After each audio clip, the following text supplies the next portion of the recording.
Être père, c'est être un repère. D'autres me diront non, d'autres oui. Aujourd'hui, dimanche 19 juin 2022, chers téléspectateurs d'Eden TV et auditeurs de la 102.3 Diaspora FM, bonjour à tous et bienvenue à cette émission spéciale Fête des Pères. Aujourd'hui, pour ce faire, nous avons concocté pour vous une émission spéciale et avec nous en plateau aujourd'hui, nous avons deux éminentes personnalités pour discuter avec nous de la responsabilité du père dans l'éducation de ses enfants. Pour ce faire, sur ce plateau, comme je viens de le dire, j'ai bien sûr deux grandes générations. Avec nous, nous avons Flavien Aïdjinou. Il est expert en communication économique et financière. Et bien sûr, il est journaliste des médias, journaliste aussi, et administrateur de projet, directeur général du groupe Glory Day. Bonjour Flavien. Bonjour. Comment Bonjour. vous allez? Je vais bien. Bonjour à tous les téléspectateurs d'Eden TV. Très ravi de vous recevoir sur ce plateau spécial. Un plaisir pour moi. Merci beaucoup. Alors à son vis-à-vis, nous avons le professeur Amuzouvi Doji. Il est acteur culturel, il est professeur à l'université d'Abomey-Calavi. Bonjour professeur. Madame la journaliste, bonjour. Comment vous allez? Écoutez, je vais très bien, surtout que je suis ici ensemble avec vous, avec mon jeune collègue, avec les auditeurs d'Eden TV. Je voudrais déjà souhaiter bonne fête des pères à tous les pères, papas, géniteurs dignes et inviter tous les autres qui sont à la limite de la dignité de recevoir aussi mes bons voeux afin qu'ils deviennent aussi dignes que les autres. Vous aviez dit à l'entame que certains vous diront non. Oui. Un père, un homme et une femme normale ne dira jamais non quand on dit qu'un père a une boussole et un repère. D'accord. Donc, je vais d'ailleurs rester avec vous pour notre première question. Ouais. Qu'est-ce qu'un père? Qui est-ce qu'on peut appeler père? Merci beaucoup pour la question que vous me posez. Un père, un papa, un géniteur, pour faire large, c'est un monsieur, c'est un homme par qui Dieu ou les dieux ont choisi de donner la vie à un autre humain. Donc, c'est forcément un responsable. C'est forcément un modèle. C'est quelqu'un par qui une vie a été donnée. Mais le dire comme ça, c'est rester à l'état biologique. Au-delà de l'acte de don de vie, un père, c'est quelqu'un qui est une référence sur tous les plans. Du moment où il a donné vie, il entretient cette vie, il accompagne cette vie, il modélise cette vie, socialement, il joue son rôle. Et donc, si on suit bien ma définition ou mon approche de définition, un père n'est jamais unique seul face à cette responsabilité-là. Il a de part et d'autre la société et toutes ses composantes. Il a de part et d'autre les autres acteurs de sa famille. Il a de part et d'autre l'État. Il a de part et d'autre les institutions sociales, qu'elles soient religieuses, qu'elles soient économiques, qu'elles soient politiques, qu'elles soient spirituelles, pour l'accompagner dans sa mission, dans sa responsabilité, dans sa fonction de père. D'accord. Merci beaucoup pour toutes ces explications. Je me retourne vers vous, Flavien, et je veux savoir si vous êtes d'accord avec ce que vient de nous donner le professeur. Totalement. Mais moi, je vais dire simplement qu'un père, un papa, c'est une institution. D'accord. Donc, vous voyez à quel niveau, moi, je voudrais placer le rôle et la responsabilité d'un père vis-à-vis de ses enfants, vis-à-vis également de sa femme, qui est la génitrice. Donc c'est une institution où le père a toute autorité et va donc accompagner cet enfant à la fois sur le plan physique, sur le plan intellectuel, sur le plan moral, sur le plan spirituel, mais sur le plan sociétal aussi. Parce qu'une fois que l'enfant commence par aller dans la société, il va avoir beaucoup d'éléments qui vont entrer dans son quotidien.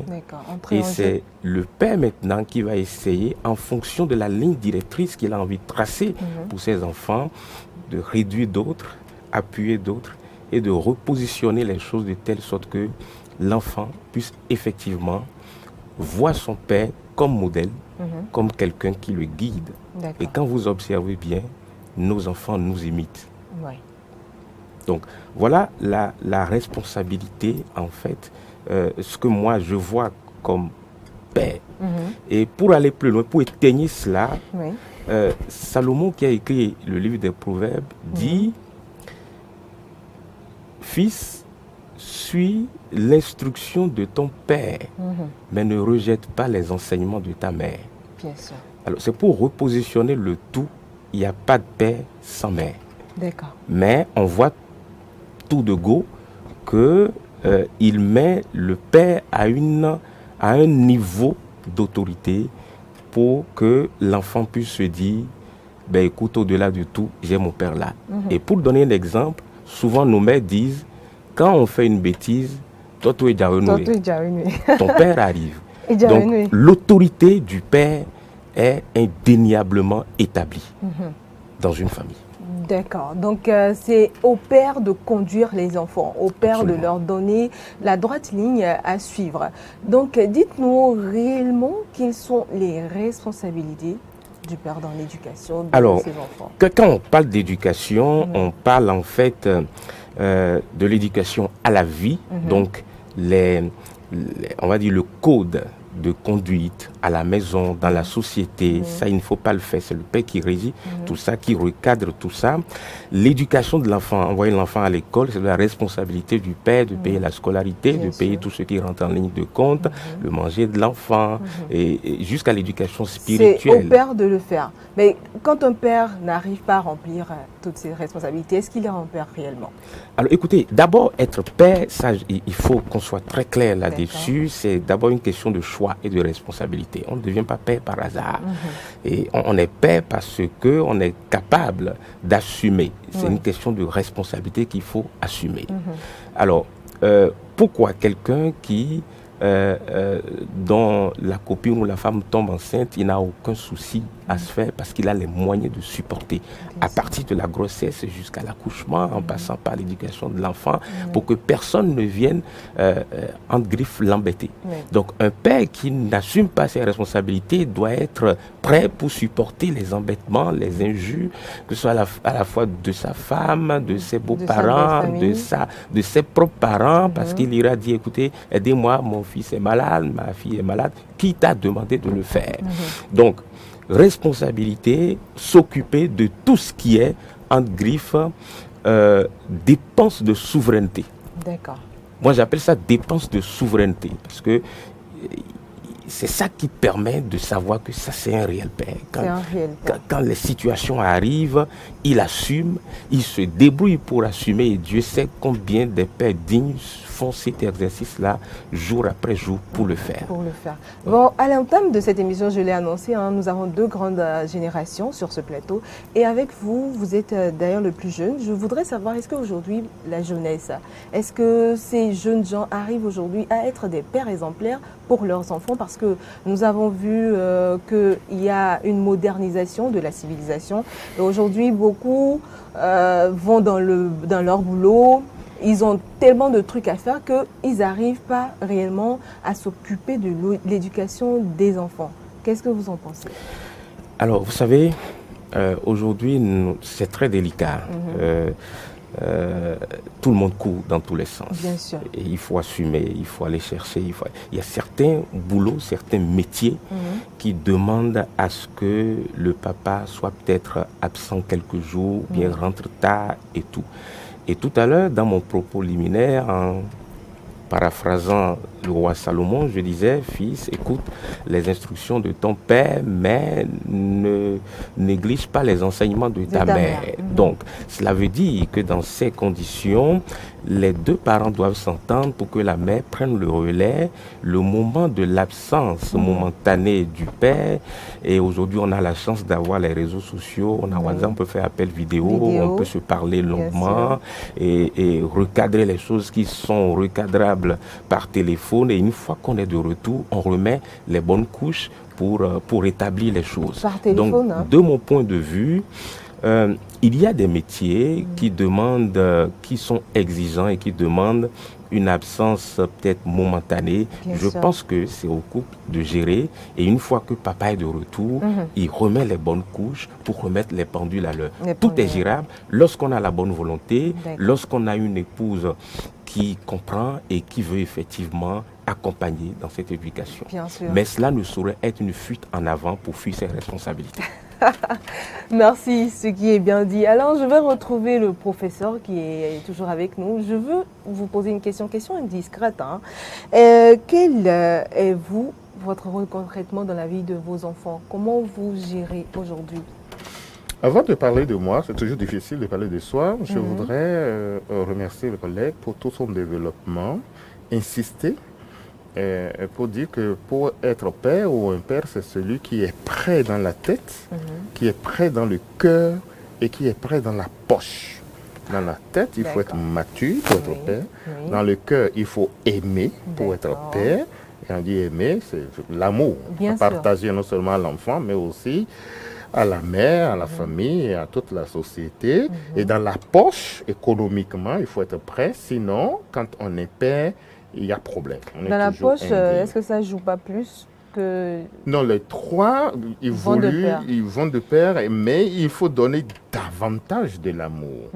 Les ressources financières viennent après. Deuxième chose, le papa est une institution en ce sens-là qu'il est le début et le prolongement de la société. C'est pour ça qu'on dit que la famille est la première cellule, la cellule de base de la société. Alors non, on ne parle pas d'un père ici en dehors de la famille. Donc en dehors de ce microcosme, on ne parle pas non plus du père en dehors de la société. Sinon, nous allons caricaturer, nous allons donner un modèle qui n'existe nulle part. Donc c'est le début de la vie, de la société pour l'enfant. Et donc, c'est le prolongement de cette société. Et la boucle, elle est bouclée. Ensuite, d'hier à aujourd'hui, le rôle de père a quand même évolué. Bien sûr. On l'évoquait tout à l'heure. Il a évoqué les fonctions qui exigent une absence. Mais il y a des absences-présences, il y a des présences-absences aussi qu'il faut décrypter. Le papa peut ne pas être absent du fait de ses occupations professionnelles, mais être démissionnaire, être à la maison, ne pas assumer. Mais il faut partager avec les téléspectateurs que lorsque nous parlons du père de cette manière, nous ne formons pas un modèle dictatorial. Il y a un modèle dictateur. L'autorité paternelle est une autorité qui se nourrit de l'autorité maternelle, donc qui se nourrit de la famille et qui se positionne donc comme un accompagnateur, aussi bien de l'enfant dont il est géniteur ou des enfants dont il est géniteur, il l'accompagne et il est le chef de la maison. Les juristes vont vous dire aujourd'hui, il est co-chef, un peu avec la maman. Mais culturellement parlant, le modèle humain phallocratique que nous avons fait du père, l'autorité, qui assume, mais qui n'assume pas seul, puisqu'il n'a pas fait l'enfant seul. Alors, vous dites mes responsabilités, c'est déjà la présence. Votre rôle. Mon rôle. Avec vos enfants. Je ne veux pas rentrer dans un classicisme pour dire j'éduque mon enfant, je nourris mon enfant, je soigne mon enfant, je vêtis mon enfant, etc., etc. Tout ça, c'est sûr. Je le fais avec beaucoup de bonheur. Mais avec mon enfant, je développe, ou avec mes enfants, je développe une relation d'accompagnement et d'accompagnement et de modèle. À tout point de vue. Et j'écoute mon enfant, j'identifie ses envies. Et on a dit tout à l'heure, on élague les mauvaises herbes, on regarde, on accompagne, mais tout ça non pas en s'imposant en disant hey, arrête, je suis le père et la maman, Voilà. tu fais ce que nous disons non. J'allais le dire aujourd'hui, plus dans notre société, on a des pères qui quand même donnent que des autres, qui n'accompagnent pas réellement les enfants en étant leurs amis, en discutant avec eux, et eux ils restent simplement dans le cadre père-enfant. Ça ne avec marche les pas. autres. Hier, ça n'a pas marché. Aujourd'hui, ça ne marchera pas. Parce que l'enfant est une personnalité à part entière. D'accord. Et on ne va pas fabriquer un autre père, un autre soi à travers son enfant. On va accompagner cette personnalité de son fils à s'éclore, de sa fille à s'éclore, à s'affirmer. De Oui. cette manière, dans cette compréhension, on ne doit pas dire que des ordres. Il ne faut pas oublier que le cocon familial, le rôle du père n'est pas fermé. Et lorsque vous parlez à votre enfant, si vous ne l'écoutez pas, si vous ne le suivez pas, si vous n'écoutez pas la marche de la société, vous êtes tout de suite en déphasage. D'accord. Et les ordres que vous donnez, vous constatez qu'ils ne sont plus compris, ils ne sont plus compris et respectés. Ils sont respectés le temps que vous écarquillez les yeux, vous imposez, mais le résultat à la fin est une catastrophe. D'accord. Au lieu de faire ça, il faut nier tous les styles. Tout de suite, la main qui a repoussé, la deuxième main, il va chercher celle qui a repoussé pour qu'on ramène ce même enfant. Donc, quand on est père, et même quand on est mère, il s'agit des pères aujourd'hui sur le plateau, donc quand on est père, on sait être dirigiste au moment où il faut l'être, on sait être accommodant quand il faut l'être, on sait jouer sur les 5 styles qu'il y a pour pouvoir obtenir de son enfant d'être à la fois enfant, de soi-même d'être à la fois père, d'établir une relation de confiance. Et puisqu'il n'y a pas une école où on forme le bon père, la relation de confiance dépend du contexte dans lequel on a mis en place la famille. Bien sûr. On passe par le copain, on revient au père, on va vers le fils, on va vers le confident. Selon l'évolution et selon l'étape de la vie de l'enfant, on sait ce qu'il faut dire, on sait les complicités qu'il faut aller chercher chez la maman, chez le frère aîné, chez la soeur, dans l'environnement, parce que tout ça aussi joue sur l'éducation de Bien sûr. l'enfant. De l'enfant. Malheureusement, Oui. si nous ne le disons pas, nous serons restés un peu En surface, oui. unijambistes sur la question du père. Avant-hier, je suivais encore une émission dans une télévision occidentale. On dit qu'on s'apprête dans un pays pour voter une loi où l'institution, le rôle, le personnage du père devient complètement facultatif. Donc, on n'a plus besoin de père à la maison pour avoir son enfant. On peut aller commander ça. Et je crois, j'ai même suivi ça, c'est très officiel, dans un débat parlementaire en France. Ah, Où, d'accord. heureusement ou malheureusement, la ministre qui porte le projet est une femme. Et un député l'interpellait vertement en disant « Et vous, madame la ministre, n'avez-vous pas eu un père ? Pourquoi voulez-vous rendre aujourd'hui facultatif ou presque insignifiant le rôle de père ?» C'est pour dire que l'évolution de notre société, fatalement, quoi qu'on dise, risque d'arriver là où de plus en plus le rôle du père passe à côté, mais tout s'enchaîne. Parce qu'aujourd'hui, qui est le père ?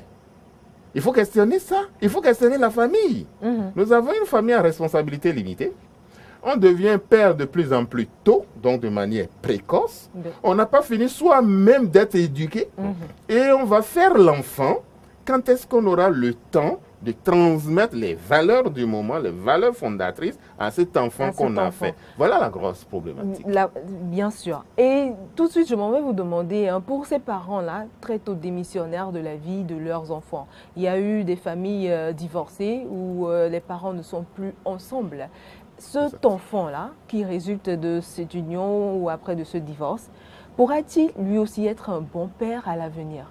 Oui, il peut. Vous avez dit, pourra-t-il? Oui, il peut. Mais il ne va pas suivre la même trajectoire. Il ne vivra pas les mêmes réalités.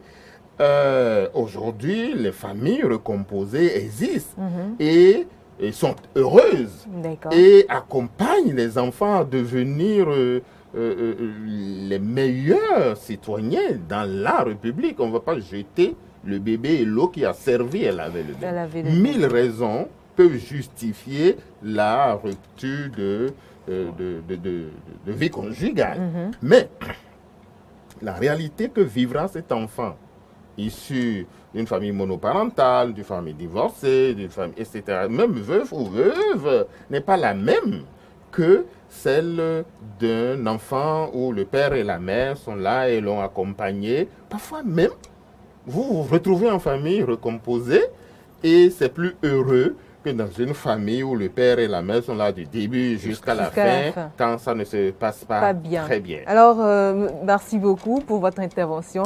Je reviens à vous, Monsieur Flavien. Alors, dites-moi, par rapport à ces cas de divorce qu'on observe aujourd'hui, est-ce que ces enfants peuvent être demain des pères de famille exemplaires, modèles pour leurs enfants aussi? Tout à fait, tout à fait. D'abord, le divorce n'est pas une fatalité. Vous savez, dans notre société, ça l'est. Hein. Oui, et c'est justement ce qui est la cause de beaucoup de problèmes que des enfants copient. Dans un mariage, quand ça ne marche pas, il faut avoir le courage de se dire la vérité et chercher son bonheur. On vit une seule fois. Bien sûr. On ne va pas revenir et revivre sa vie. Des cas sont légion où des gens ne se sentent pas bien dans un couple, mais persistent à cause des enfants, Vous savez, qu'est-ce qui fait qu'après un divorce, les deux époux, enfin les deux ex-époux se font la guerre? C'est de l'égoïsme. D'accord. C'est de l'égoïsme parce qu'ils n'ont pas réussi à se parler. Et la plupart du temps, si une personne est fâchée parmi les deux, l'une veut utiliser les enfants pour faire pression sur l'autre, tout en oubliant qu'on fait du mal aux enfants. La dernière fois, vous savez, de ma position, beaucoup de gens viennent vers moi pour des conseils. Et donc, j'ai accompagné quelqu'un à la brigade des mineurs parce que, selon cette personne, le père des enfants ne veut pas assumer et qu'elle veut aller à la brigade des mineurs pour tout au moins l'amener à assumer ses responsabilités. De force. Mais croyez-moi, quand je suis arrivé là-bas, mon instinct de journaliste m'a amené à poser des questions. Il y a vu des hommes. J'ai dit, mais toi, tu fais quoi ici? Et il me dit, regarde, ma femme elle m'a arraché l'oreille. Mon oreille. Voilà. Quand je lui envoie l'argent pour les enfants, elle me renvoie. Elle ne veut pas que je voie les enfants. C'est un cas par exemple.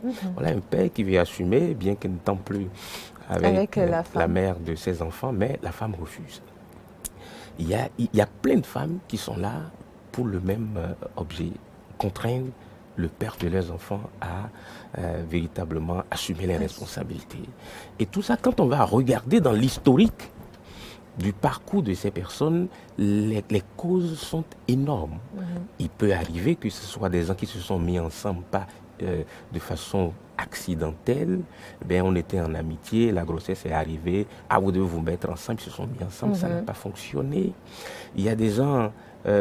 par immaturité, se sont mis ensemble et après ça a capoté. Il y a d'autres... il y a tellement de cas. Les cas sont légion. Bien sûr. Et c'est pourquoi c'est vraiment important. Être en couple, ce n'est pas une course de fond. Ce n'est pas une course parce que l'autre s'est marié, l'autre ami s'est marié, il faut que je me marie. Mais est-ce que le casting a été bien fait? Est-ce que la femme même est prête pour rester dans un foyer? Parce que toutes les femmes ne sont pas faites pour rester dans un foyer. Tous les hommes également ne sont pas faits pour rester dans un foyer. Voilà. Non plus. Et donc, la maturité, le désir ardent de construire quelque chose et de pouvoir accompagner, pouvoir fleurir. Et donc, pour revenir à votre question, il existe bien des cas où des gens ont été divorcés, les enfants sont devenus des gens bien. Très bien, parce que peut-être ils ont appris de l'échec de leurs De leurs parents parents. et ont anticipé les choses pour ne pas tomber dans les mêmes revers. Il y a d'autres, vous savez, nous sommes le reflet de ce que nous avons vécu. Tout ce que nous avons vécu nous amène à prendre des positions. Vous voyez ? Et c'est l'ensemble des choses vécues qui amènent des gens à prendre des décisions et à prendre des dispositions. Mais croyez-moi, cette affaire est très complexe et c'est difficile de pouvoir sortir un modèle qui puisse rester dans le temps parce que l'homme est changeant, la société est changeante et on ne peut pas maîtriser la courbe d'évolution de l'homme. Quelqu'un qui a été très gentil, très calme hier, par une expérience, peut changer totalement. Mais Devenir très colérique. chose. Ouais. Tout ça, c'est ce qu'il a vécu et c'est ce que cette personne a vécu. Donc, c'est très complexe. Mais, comme je vous l'ai dit, le divorce n'est pas une fatalité et ce n'est pas parce qu'il y a eu divorce que les enfants sont laissés. Mais dans tous les cas, c'est toujours mieux que l'enfant évolue dans le cercle familial où il a ses deux parents qui le guident, qui le coachent et qui l'amènent le plus loin possible. C'est l'exemple escompté, c'est ce qu'on voudrait. Mais aujourd'hui, ce n'est pas le cas. Pour un père qui veut quand même suivre l'éducation de son enfant, quelles sont les voies et moyens qu'il peut avoir pour aider cet enfant-là à devenir un homme demain? Permettez que je place un petit mot avant que le collègue ne revienne à la question. C'est pour ajouter, prolonger son développement de tout à l'heure. En plus de tout ça, ou avant tout ça, il faut aller questionner l'institution mariage aujourd'hui. D'hier à aujourd'hui et voir comment cette institution a évolué. Hier, le mariage, ce n'est pas juste la mise en commun d'un homme et d'une femme, des deux conjoints, non. C'est tout au moins la présence de 4 différentes familles. Les 2 familles du père et 2 familles de la maman, ou de la femme. Et lorsqu'il s'agit de familles recomposées pour l'homme et ou pour la femme, il faut multiplier aussi cela par 2 à chaque fois. Donc, on peut avoir un mariage qui met en présence, un mariage entre un homme et une femme qui met en présence 16 familles. Et toutes ces 16 familles ont une responsabilité parce qu'ils avaient une présence et ils avaient une acceptation, un accompagnement de la mise ensemble, donc du mariage de ces 2 conjoints-là.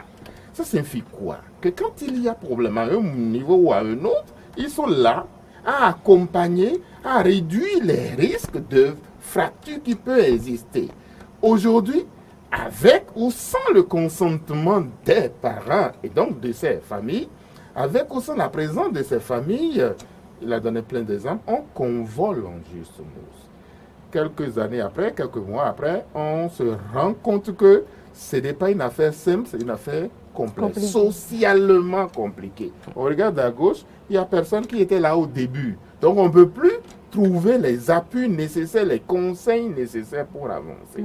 Ça fait que l'institution mariage, dans sa mutation, dans sa transformation, est devenue autre chose et offre un terrain facile à tous les cas de divorce ou à beaucoup de divorces. Si la famille elle-même ne devient pas objet de divorce entre les 2 conjoints. Mais la plupart du temps, c'est cela.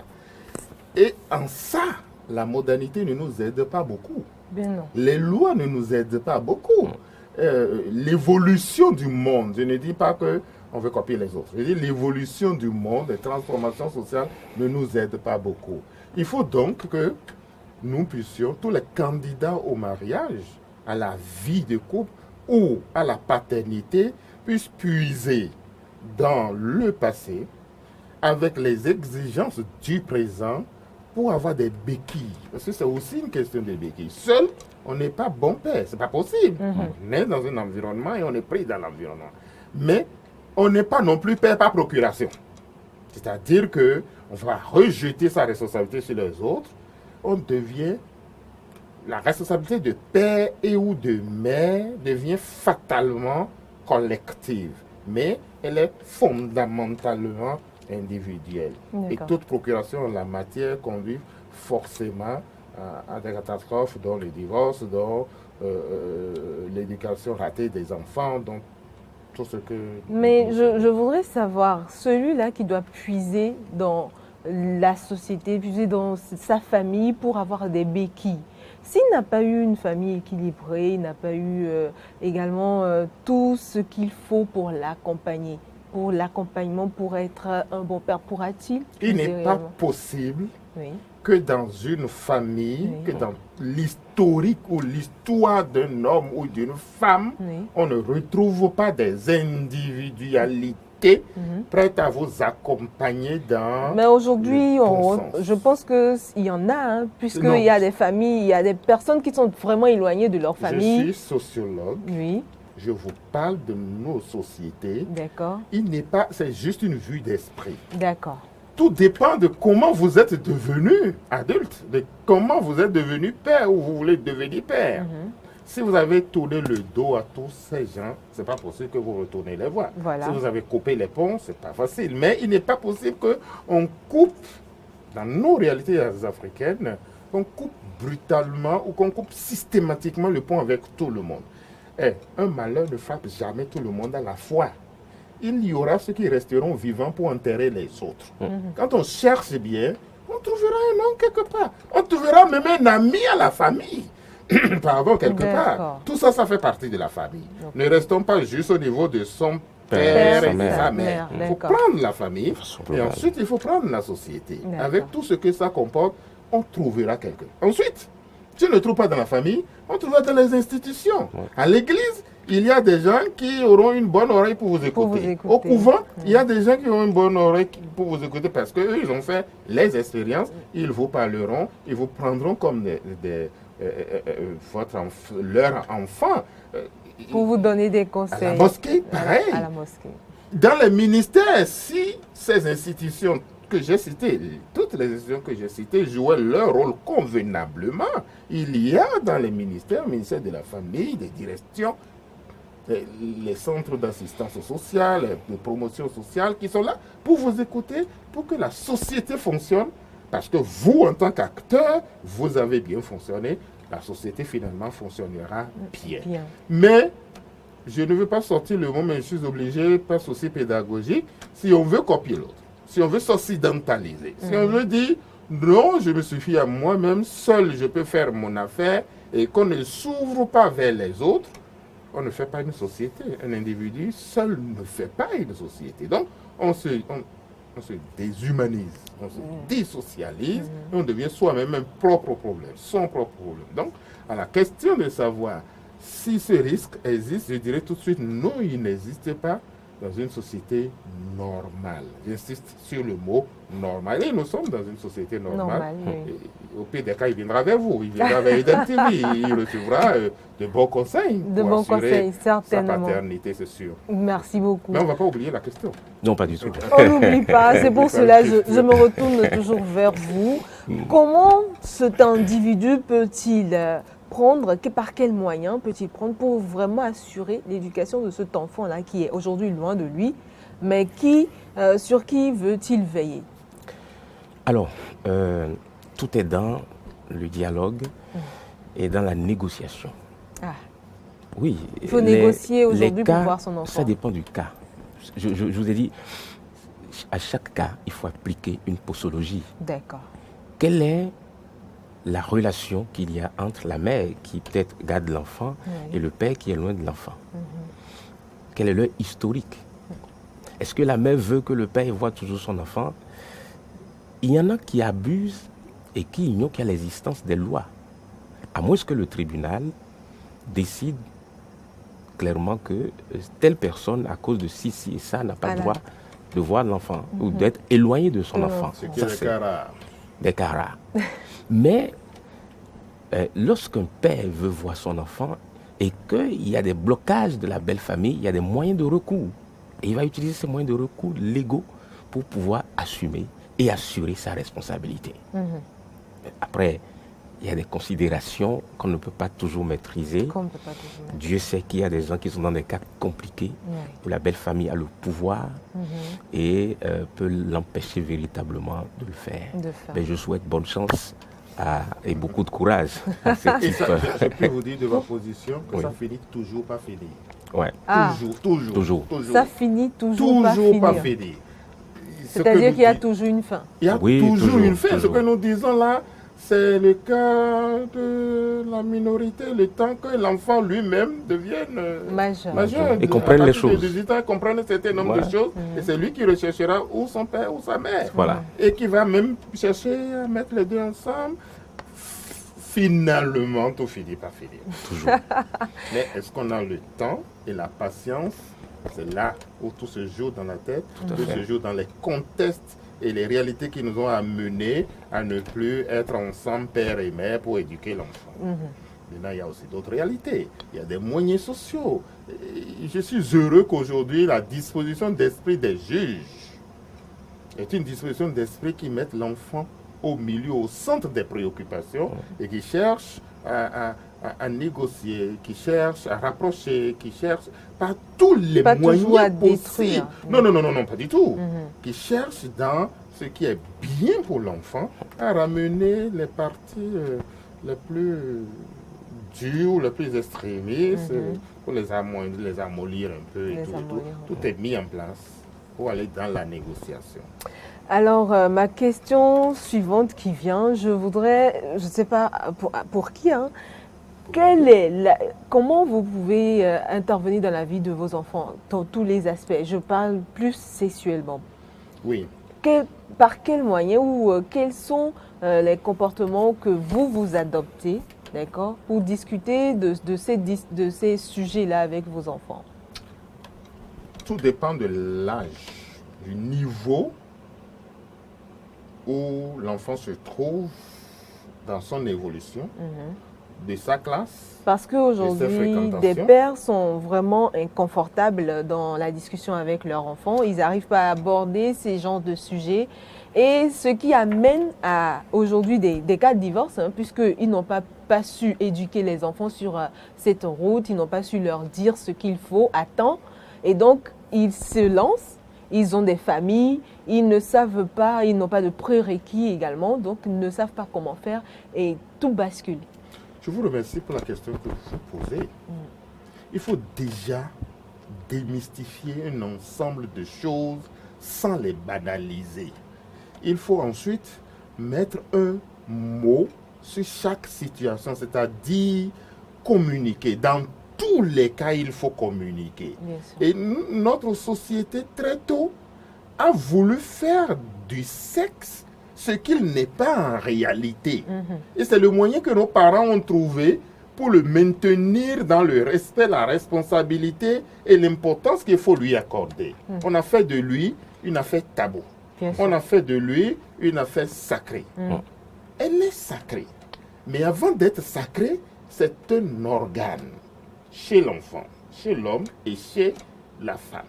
Il faut partir de là et expliquer pourquoi est-ce que cet organe-là, pour sa propre dignité, pour sa propre responsabilité sociale, doit avoir le respect qu'il faut, même s'il faut le sacraliser. Il ne faut pas partir du discours ambiant aujourd'hui qui est un faux discours qui fait du sexe de l'homme et ou de la femme un sujet tabou sur lequel on n'en parle pas, alors même que la société est déjà dans une sorte d'hypocrisie parce qu'il roule à deux vitesses. Oui, papa dit, le sexe est tabou, je ne parle pas du sexe avec ma fille à la maison, mais il est capable de faire, je ne dis pas de parler, hein, parce que avant de parler, avant de faire, il faut forcément parler. Bien sûr. Il est capable de faire ce sexe-là avec la fille d'autrui qui n'a même pas l'âge de sa propre fille à la maison, avec qui il ne parle pas sexe. Quand il sort, il fait sexe. Ça, c'est de l'hypocrisie sociale.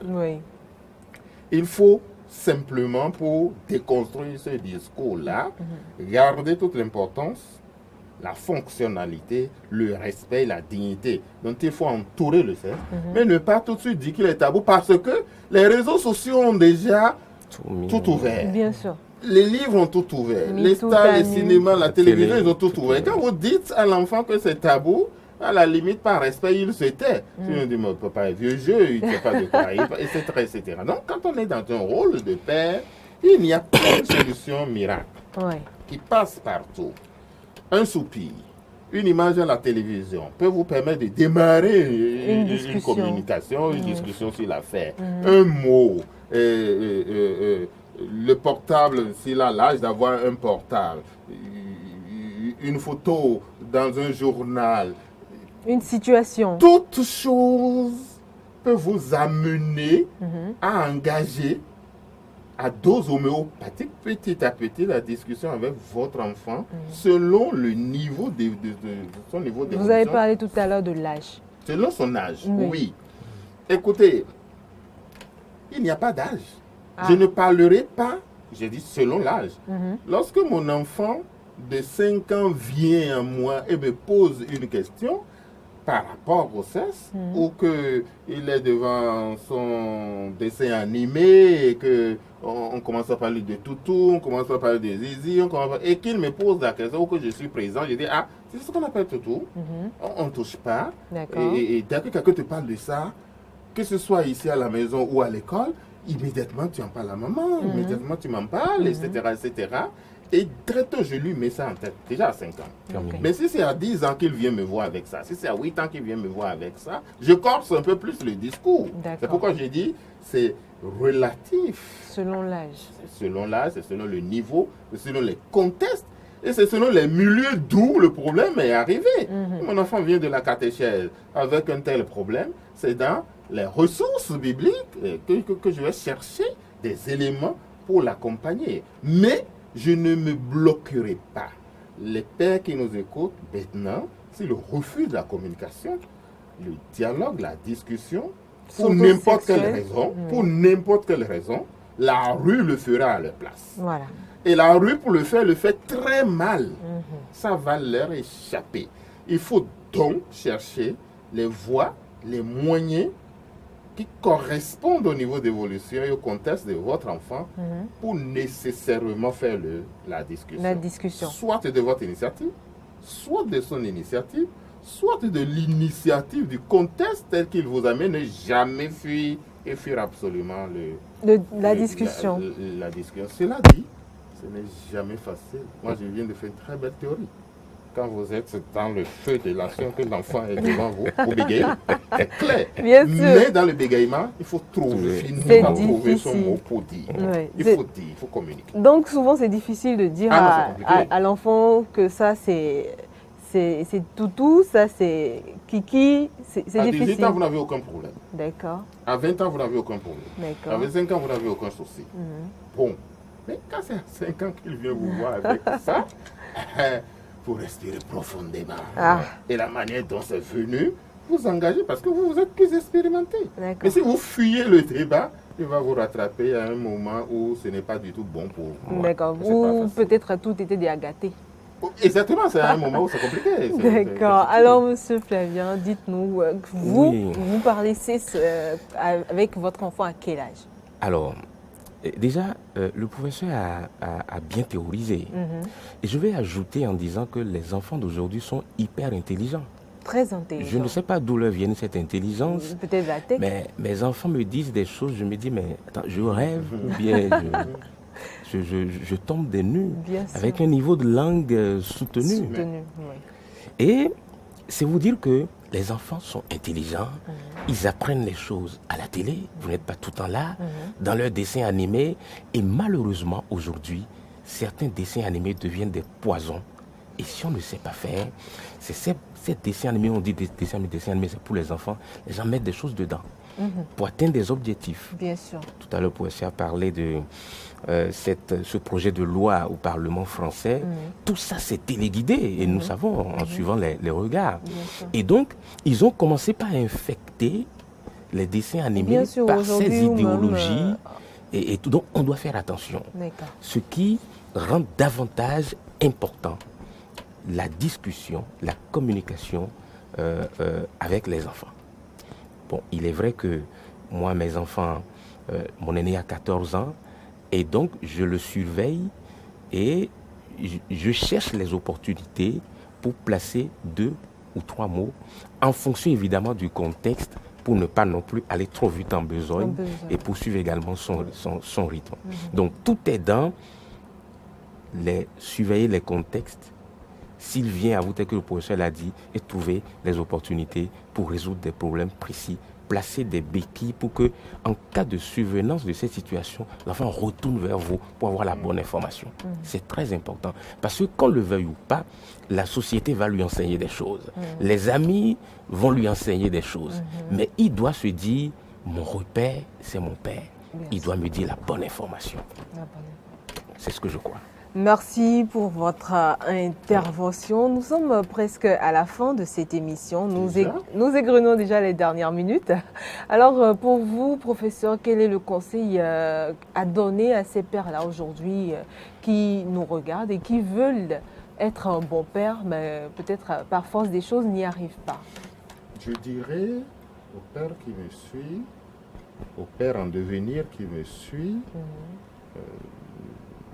aux pères peut-être qui vivent des situations difficiles, qui me suivent ou qui nous suivent, je leur dirais ceci: dans tous les cas, si vous ne pouvez pas être une étoile au ciel, soyez une lanterne sur terre pour vous-même et pour votre enfant.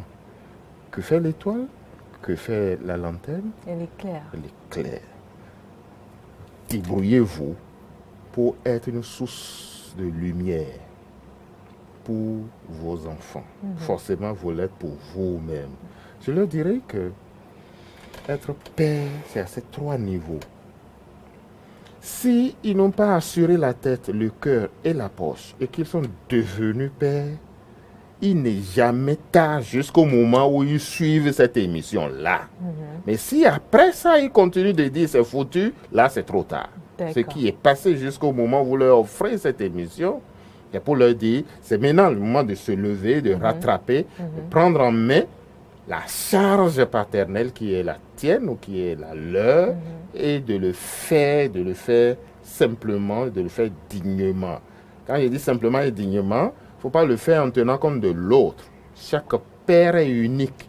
Il sera toujours unique, mais son unicité est dans une pluralité. Et lorsqu'on va aller chercher des informations, des aspects, des situations, c'est pour pouvoir se construire son unicité à soi pour conduire, accompagner, éclairer ses enfants et peut-être au soir de sa vie, se dire, wow, j'ai assuré. J'ai fait de mon mieux. J'ai fait de mon mieux. Merci, professeur. Alors, vous, votre dernier mot à l'endroit de ces pères? J'ai appris quelque chose tout dernièrement qui m'aide beaucoup.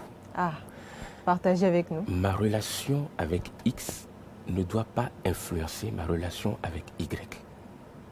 Ce que j'ai avec X n'a rien à voir avec ce que j'ai avec Y. C'est-à-dire ce que vous avez avec leur mère. Si j'ai un problème avec le professeur et qu'on se retrouve ensemble sur ce plateau, je ne dois pas prétexter de ce problème et vous créer des problèmes. Ah, d'accord. La relation avec le professeur est différente de ma relation avec vous. Ce que j'ai à voir avec le professeur, j'ai à voir avec vous et avec vous. Donc, quand on le place dans le contexte de la famille. Dans la famille, lorsque le père a un problème avec la mère, que l'enfant n'assume pas les conséquences néfastes. C'est pour dire qu'il est important que le père gère son institution. Parce que nous l'avons dit, le père est une institution. Et une institution se gère avec, on va dire, des procédures, avec des moyens et avec des actions. Et si on le fait, on aura un monde meilleur. On aura des gens qui vont, on va dire, diminuer la souffrance de certaines mères. Parce que Dieu sait qu'il y a des innombrables mères qui souffrent. Et pourtant, les papas des enfants se la coulent tous. Il faut que ça change. Et pour terminer, il y a des couples où la mère est plus, on va dire, est plus à l'aise financièrement que l'homme. Et je voulais dire, je vais attirer l'attention en disant, si la femme est suffisamment humble, tout se passera bien. D'accord. Mais si la femme n'est pas si l'homme aussi est suffisamment moins complexé. Voilà. Les deux vont de pair. Dans tous les cas, moi je me dis, je préconise, il ne faut pas épouser une femme qui a plus d'argent que vous. Parce que l'homme a deux choses. L'homme a deux choses, l'autorité et la rébellion. Ah, d'accord. Donc pour ça, il ne faut pas épouser une femme plus nantie que soi. Si vous êtes complexé et si la femme n'est pas humble, vous aurez des problèmes. Et si il y a des choses que vous n'allez pas supporter. D'accord. Ça, c'est clair. Mais ça ne veut pas dire que ça n'existe pas. J'ai suivi un documentaire, une dame richissime dans le pétrole au Nigeria, elle rentre à la maison, elle cuisine pour son mari de ses propres doigts. Donc ça veut dire qu'il y a des cas où c'est possible et tout se passe bien.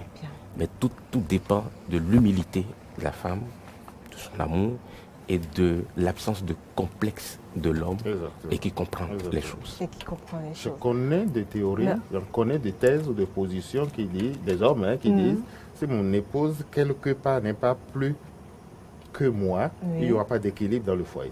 Soit elle est plus instruite, soit elle est plus riche, soit elle est plus âgée. Il faut qu'elle ait quelque chose de plus que moi, homme, pour que avec ça, je puisse facilement me décomplexifier, construire l'équilibre pour que nous soyons co-chefs pour conduire la maison à bon port. Si j'ai tout plus que elle, ça va être déjà compliqué. que je suis très falot, déjà que je suis autoritaire, rebelle et tout, ça risque d'être compliqué. Merci professeur. Merci Flavien de nous avoir accordé de votre temps sur ce plateau. Merci à nos chers téléspectateurs et auditeurs de Diaspora FM. C'était bien sûr l'émission spéciale Fête des Pères. Vous l'avez bien sûr suivi. Et suivi tous ces conseils sur ce plateau aujourd'hui. Il n'y a pas de père modèle. On le devient dans l'habitude, on le devient dans les manières, on le devient dans le comportement avec la société. Merci de nous avoir suivis. C'était un plaisir d'être resté en votre compagnie et à très bientôt.